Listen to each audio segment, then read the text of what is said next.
the Western model of the universe is political and engineering or architectural. And therefore, as one understands the operations of a machine by analysis of its parts, by separating them into their original bits, we have bitted the cosmos and see everything going on in terms of bits of information, and have found that this is extremely fruitful in enabling us to control what's happening.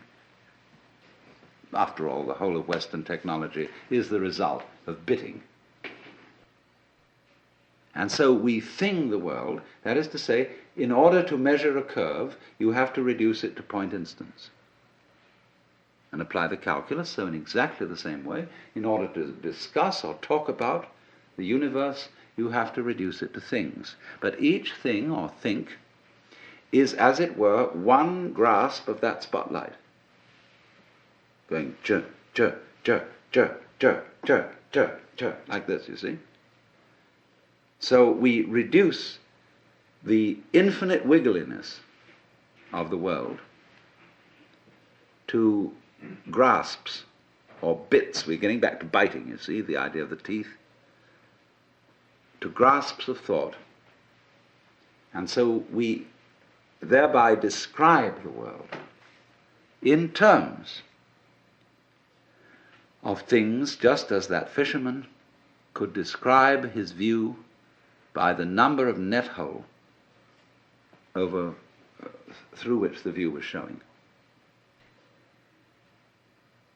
But the problem that arises is this. First of all, very obviously, everybody knows, I hardly need to mention it. Go to the science of medicine. You get a specialist who really understands the function of the gallbladder. And he's studied gallbladders ad infinitum, and he really thinks he knows all about it. But whenever he looks at a human being, he sees him in terms of gallbladder. And so if he operates on the gallbladder, he may do so very knowledgeably about that particular area of the organism, but he does not foresee the unpredictable effects of this operation in other connected areas, because the human being's gallbladder is not a thing in the same way as a spark plug in a car can be extracted and a new one replaced. Because the system isn't the same. There is a fundamental difference between a mechanism and an organism which can be described operationally. Mechanism is assembled. You add this bit to that bit to that bit to that bit. But an organism grows. That is to say, when you watch in a microscope a solution in which crystals are forming, you don't see this thing of little bits coming in, joining each other and finally making up a shape. You see a solution where, well, it's like when you watch a photographic plate developing. Where suddenly the whole area which you're watching seems to organize itself, to develop, to make sense. Moving from the relatively simple and gooey to the relatively structured and prickly. But not by addition. So then, if we are trying to control and understand the world through conscious attention, which is a scanning system, which takes in everything bit, what we're going to run into is that if that's the only method we rely on, everything is going to appear increasingly too complicated to manage. So that you get, for example, let's take the problem of the electronic industry. The catalogues of products that are being produced over the world by the electronic industry Who has read all the catalogues? How do you know where you've got something you're working on, whether it's patented or not? Who else has taken out a patent? Has anybody had time to read all the catalogues? Well, nobody has. They're just voluminous. And it's exactly the same in almost any other field. There's an information explosion like a population explosion. How on earth are you going to scan all that information? Yes, of course you can get computers to help you in this direction, but by Parkinson's law, the sooner you become more efficient in doing this, the more the thing is going to develop, so that you will have to have more efficient computers still to assimilate all the information. You'll be ahead, but only for a short time.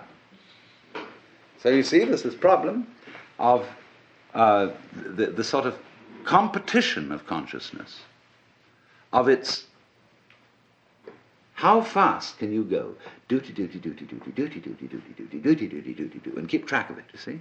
And say, I've got a good memory, I can keep track of that. And you say to you, I bet you can't. I'll go more complicated than you. See, musicians do this, we're drummers, you know, and they get things going, and they start, and so long as they count, and lots of musicians do count, which is crazy, but they do, and they count, and they outcomplicate each other to the point where you can't retain it any longer in memory. So you say, okay, if I can't retain it, we've got this gadget here that can, and we've got these marvelous mechanical memories, and they will retain it. And they'll go much more fancy. They'll go this duty, duty, duty at a colossal speed, like that, you see. But it's the same old problem. Because you get something that can outdo that.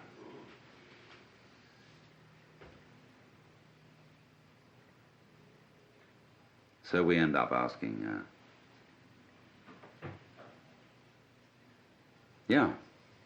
but supposing there were some other way of understanding things.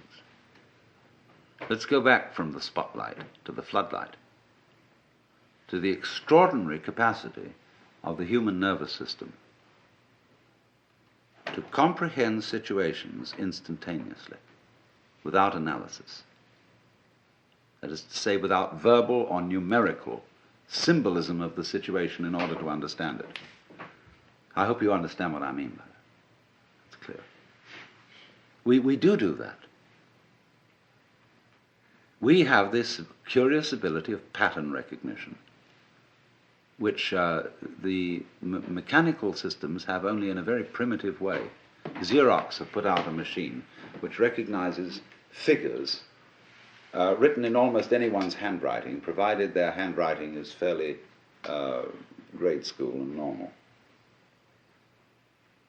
But a computer has a terrible time trying to recognize the letter A when it's printed in, say, sans serif, Gothic, longhand, or whatever kind of A you may write. The human recognizes instantly this pattern, but the computer is still at a disadvantage here. It seems to lack a kind of capacity I would call field organization, because it's all punctive, it's digital.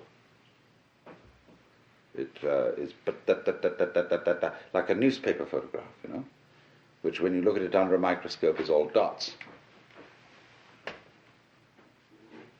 Now, so the problem is this.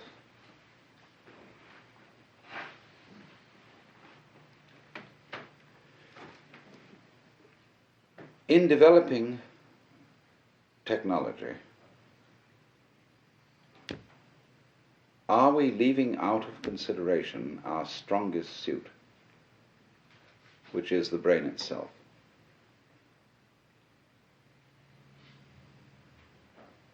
See, we are at a situation where the brain is still not really worked out by even the most competent neurologists. It puzzles them. They can't give a model of the brain in numerical or verbal language. Now, you are that, you see. You are this thing. You yourself are this thing which you yourself can't figure out. In the same way that I cannot touch the tip of this finger with the tip of this finger. I can't bite my own teeth.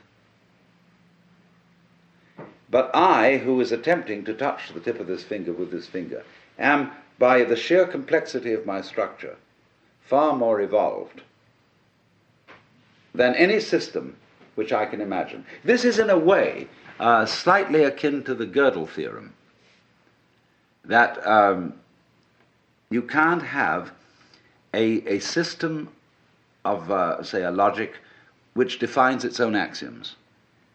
The axioms of any given system must always be defined in terms of a higher system. All right, so you are the most complex thing that has yet been encountered in the cosmos. And you can't figure you out.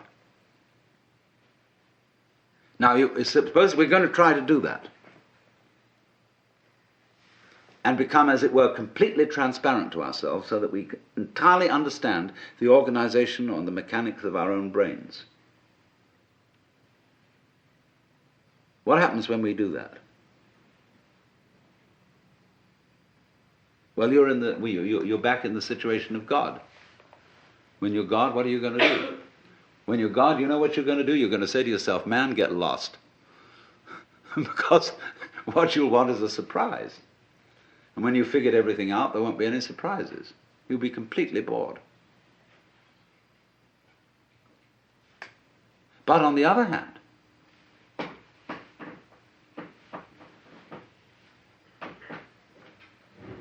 a person, I would say, who is really functioning completely is basically a person who trusts his own brains and permits his brain to operate at a more optimal level. In other words, he knows how to think things out, but he makes his best discoveries without thinking. In other words, you all know very well the processes of creative invention. You've got a problem, you think it over, and you can't find out any answer to it because the digital system of thinking is too simple, too clumsy to deal with it. It's more complex. There are more variables than can be kept in mind at one time. So you say, I'll sleep on it. Or you go to the Institute of Advanced Studies at Princeton, or Behavioral Sciences at Stanford, where they pay you to goof off, which is highly excellent idea. And you moon around, and you've got a blackboard, and you look out of the window and pick your nose, and so on. And your brain eventually hands you the solution to the problem. And you immediately, because you have technical knowledge, you recognize that's a solution. But then, naturally, you go back and check it. And you work the bit-by-bit form of thinking on it and see, now, does it come out in those terms? And if it does, everybody will agree with you, yes, that's the answer. But if it doesn't come out in those terms, they won't agree with you. Because you haven't subjected it to the socially acceptable, traditional form of analyzing knowledge. But here's the problem. It takes an awful long time to check these things out. It takes an awful long time to arrive at the solution which you got like that by a purely calculative process. And most of the situations of life are such that they don't wait for us to make up our minds. So that an enormous amount of carefully worked out scientific knowledge is trivial. It's all very well, very finely worked out, but much too late. Because life comes at you from all sides, all over, everywhere at once. And the only thing you've got to deal with that is the thing inside here, in the skull. Now, I'm not saying this to put down all this marvelous work of calculation, brought to immense sophistication electronically and so on. Not at all, because actually you people are the first people to understand the limitations of your own kind of knowledge. And you're going to have to tell the politicians about this. They don't understand. They think that this kind of knowledge is the answer to everything. And I think most of you know it isn't. Which is not something, I repeat, against technology. It's only saying that when you walk, you put your right foot forward. That's fine, but then you must put your left foot forward. So let's say that the great technological enterprise has been putting the right foot forward. But you must bring up the left foot. That is to say, bring up re-valuation and new respect for the organic type of organization, which is incomprehensible to technological thinking, but which always underlies it. That by itself doesn't work, because after you bring the left foot up, you've again got to bring up the right foot. The analytic. After goo comes prickles. After prickles comes goo. And you have to keep this thing up. And I think our danger at the present time is that we are so heady, so delighted with the results of prickles, that we've got to let back a little bit of goo into the system. Well, now, what we've got to try and do is, I think, to work out a way of making the brain itself more efficient. And this is the thing that civilized education has neglected. Lynn White, to quote him again, used to say that the academic world today only values three kinds of intelligence: verbal intelligence, mnemonic intelligence, in other words, good at remembering, and computational intelligence. He said it entirely neglects kinesthetic intelligence, social intelligence, and he had at least 7 kinds of intelligence. I forget what they all were. But it is this extraordinary capacity of the neural organization, say, to engage in pattern recognition and in solving instantly certain complex problems without knowing how it does it. The trouble is, when you do something you don't know how to do, you've got a non-repeatable experiment, in a certain sense. In other words, you can't explain to someone else how to put it together. But you can do it like you can open and close your hand without any knowledge of physiology. Do it every time. Whoops, I don't know how I do it. I just do it, you see.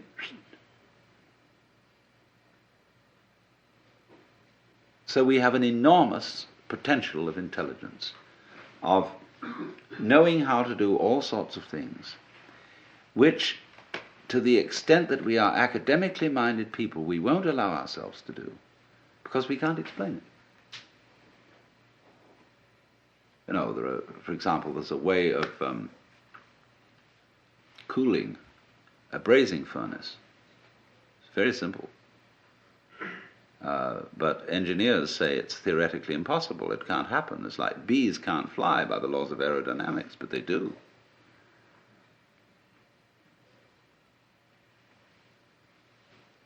So the rather practical issue I come to is this, that technology, if it relies exclusively on linear thinking, is going to destroy the environment.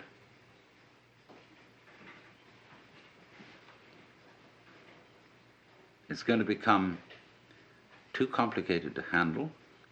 Man is going to be like the dinosaur, which had to have a brain in its head and a brain in its rump because it was so big. You know, the caveman kept a dinosaur, and when he went to bed at night, he'd clump it on the tail with a club, and it'd scream at 8 o'clock in the morning. Wake him up. And it seems to me we're getting into that kind of saurian situation with our technology, which is going to lead us to extinction. So the question is, are we going to foul things up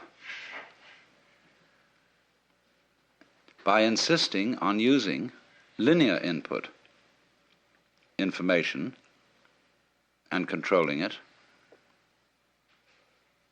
as the dominant tool of controlling the world? Or can we master all that as we have done and still use the linear input and analysis, but with a fundamental trust in our power to assimilate multiple input, although we really don't know how we do it? And my point is that you can't find an absolute which you can pin down, you see. So there always remains in any human operation the basic central thing, which you can't pin down because it's you. Just as the teeth can't bite themselves. Now, the assumption of Judeo-Christian culture is that man in his nature is sinful and therefore can't be trusted. The assumption of at least ancient Chinese culture is that man in his essential nature is good and therefore has to be trusted. Because they say to us, if you can't trust your own basic nature, you can't really rely on the idea that you're untrustworthy. Therefore, you're hopelessly fouled up. So this has amazing political and other consequences, this different assumption. If we say, no, we human beings are fallible and basically selfish and really, really fundamentally evil, and therefore we need law and order. We need a control system to put us in order.